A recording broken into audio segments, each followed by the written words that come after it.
Hey, what's going on, Guardians? TBL here, and today we're going to be talking about quite a few things, ranging from tweets and ideas put out by the live team director for Destiny 2, Christopher Barrett, from new things we've learned from him, as well as when we'll be hearing in a more direct way from Bungie in the future, and of course the current state of Destiny 2. Now, it's no real surprise, everybody knows the game is definitely hemorrhaging players right now, as Guardians and content creators alike jump ship to go play other games because really there's not much to do in Destiny 2 right now. The state of the game is definitely not good.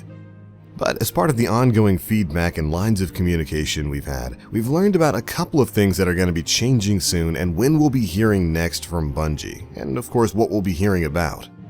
And of course, a lot of this communication is coming directly from Christopher Barrett himself. I don't know if you guys have been paying attention to his Twitter feed, but he has been basically going off for the past couple of days, responding directly to community concerns and talking about a lot of things that I do feel are pretty important when it comes to the future of whether or not Destiny 2 is going to remain a game we all want to focus our time on. For example, by now I'm sure you've seen his tweet focused on weapons and the weapon system in Destiny 2.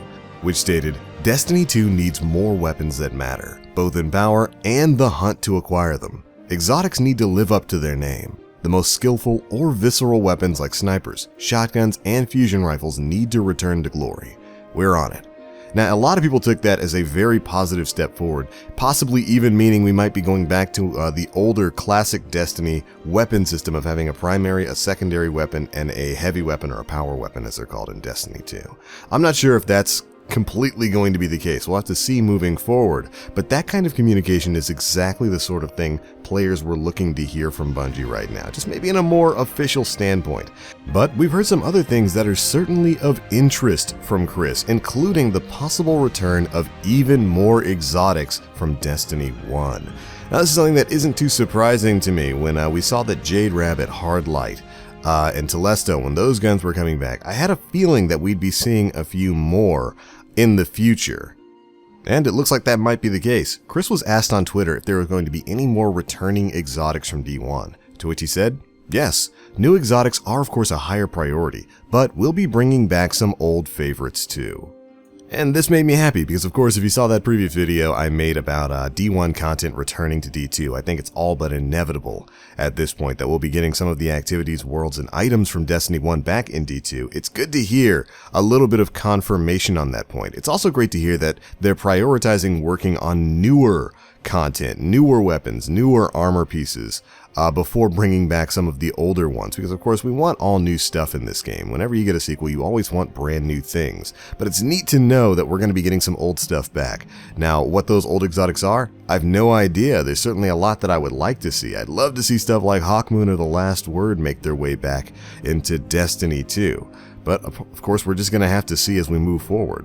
I'd imagine unless, of course, a significant change is coming to the weapon system in Destiny 2, they're probably going to have to play it cool and fast with some of the exotics that they bring forward. We won't be seeing anything like the Universal Remote or the No Land Beyond coming because, of course, those are primary weapons, and they kind of break the current weapon system. So if we get like a blog update sometime in the future and they talk about No Land Beyond coming back, you could probably take that as meaning that the weapon system's going to change, which could certainly be something for the better. I just overall think it's a really interesting prospect, and I kind of want to see what exotics are going to be making their return. Another question that was tossed Chris's way was this: will there ever be hidden quests like Black Spindle or Outbreak Prime again?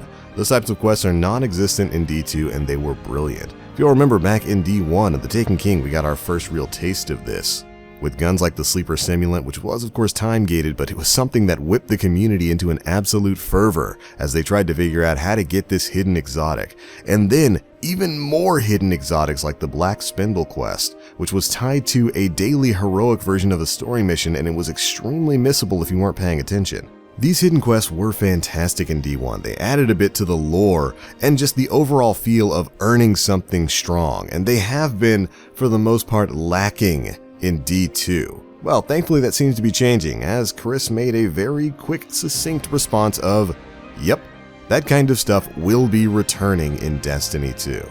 And you know what? I'm happy. This is good. The game needs other in-game sorts of grindy things to go after and just little hidden away things, little Easter eggs like that put away into the game, just off on the side of story missions or something like that, was always a really cool feature of Destiny when it actually happened. And it's something that has been sorely missing from D2, so I'm looking forward to it coming back, and I'm looking forward to the kinds of exotic weapons and armor that are going to be tied to story missions and whatnot. I still think there's plenty of story missions that kind of have these narrative threads that could go off to the side and produce an opportunity to get an exotic, but don't. Like, I think those hidden rooms on the 1AU mission, I think those definitely could be tied into something like this, and overall I'm just happy to see this type of system returning to Destiny. But moving on, another question thrown Chris's way was about the new content they've been talking about and whether or not it's going to be available for everyone.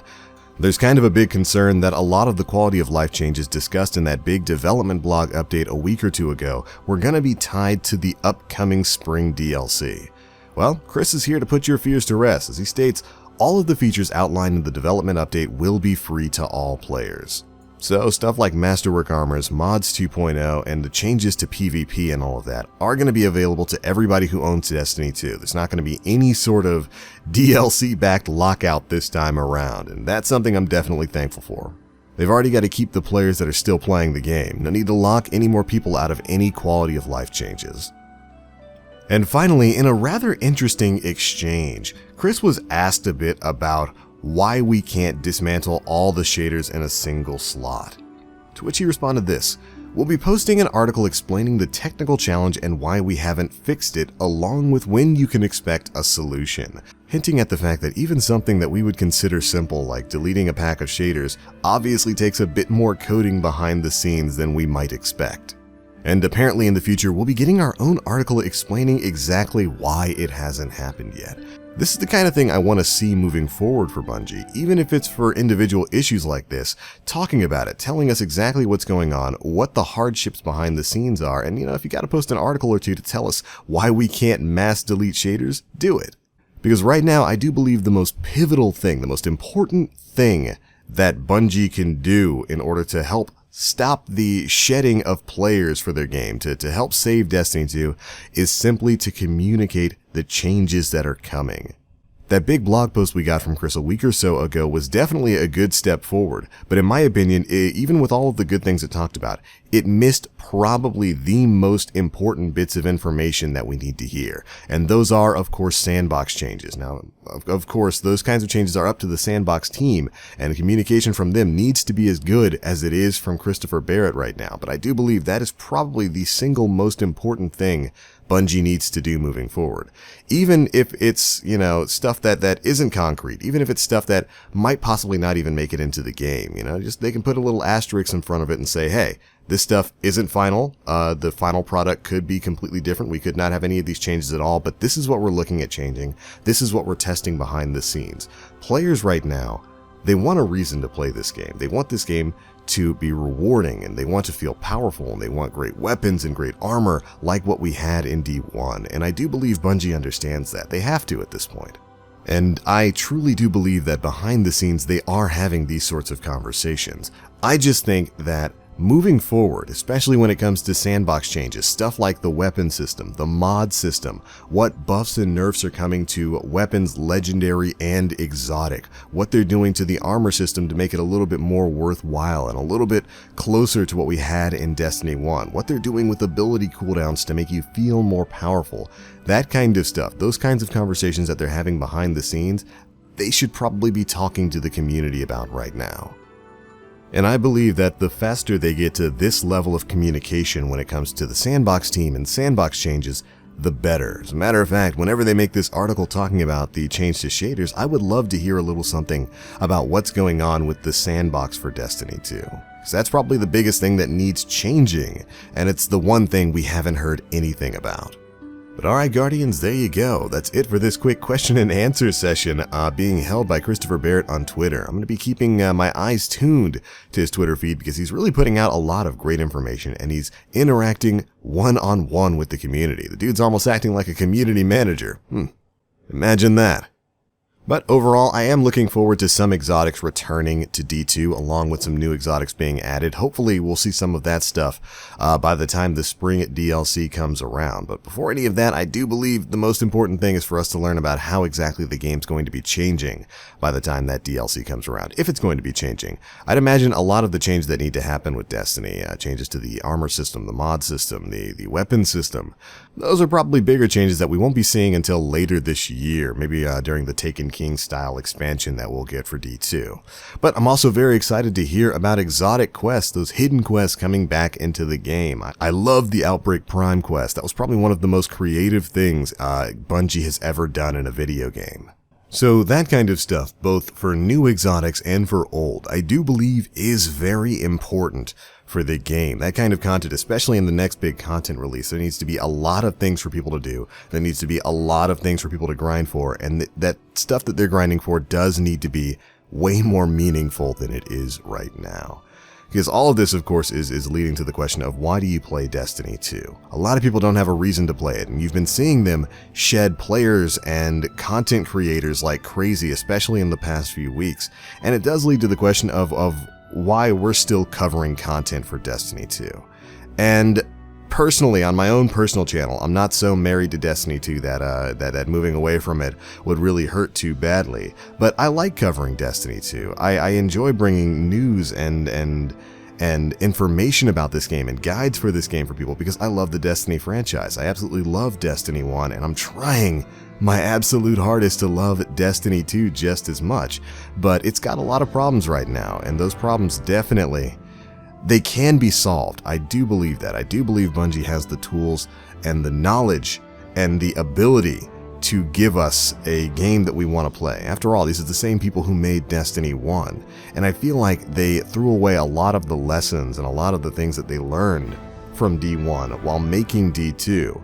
And a big part of this learning experience, it must be a learning experience behind the scenes at Bungie right now, is going to be moving back to some of those things from Destiny 1, whether that be the kinds of loot that we're going for, or the ability to customize or grind for different roles on weapons, the power fantasy, which is something that's absolutely missing in D2 right now. You definitely don't feel anywhere near as powerful as you did as a Guardian in Destiny 1.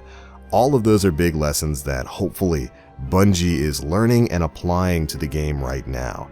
And I think the most important thing for them moving forward is probably just to remain in complete communication about some of those changes that they're going to be bringing to the game. Hopefully, we'll be hearing some of that soon.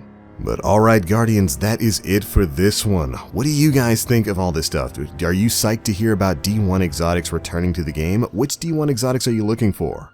And how do you feel about stuff like hidden exotic quests, daily bounties, and even the ability to change up your armor once the Masterwork armor set system comes into place? Be sure to let me know your thoughts down in the comment section below. But that's it for this one, guys. Thank you all so much for watching. If you enjoyed, feel free to drop a like and make sure you subscribe to stay up to date on all of the newest Destiny 2 news and information to come out. But alright, I'm out for now. As always, I am TheBlackLink. You Guardians, stay frosty.